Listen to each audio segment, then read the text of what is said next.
કાંધલ જાડેજાના નાના ભાઈ કાના જાડેજાએ રાજકીય પ્રવેશ કર્યો અને કુતિયાણા નગરપાલિકા ચૂંટણી માટે 24 ઉમેદવારોએ ઉમેદવારી નોંધાવી।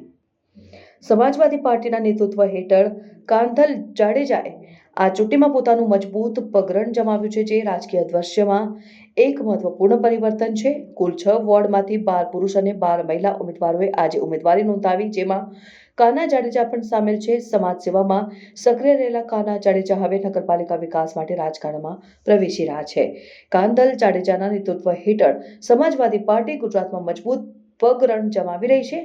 આ ચૂંટણી દ્વારા તેઓ કુતિયાણા નગરપાલિકાના વિકાસ માટે નવો દોર લાવવાનો પ્રયાસ કરી રહ્યા છે।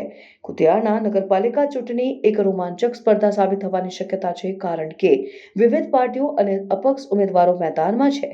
કાના જાડેજા અને તેમના સમર્થકો શહેરી વિકાસ, નાગરિક સુવિધાઓ અને સાર્વજનિક સેવાઓના સુધારણા પર કેન્દ્રીય મજબૂત એજન્ડા સાથે ચૂંટણી લડી રહ્યા છે। જાડેજા ભાઈઓ તેમના વિકાસલક્ષી દ્રષ્ટિકોણ સાથે આ વિસ્તારમાં રાજકીય દિશા બદલવા માટે સક્રિય ભૂમિકા ભજવી રહ્યા છે અને આ ચૂંટણી રાજકીય રસપ્રદ બનવાની શક્યતા છે।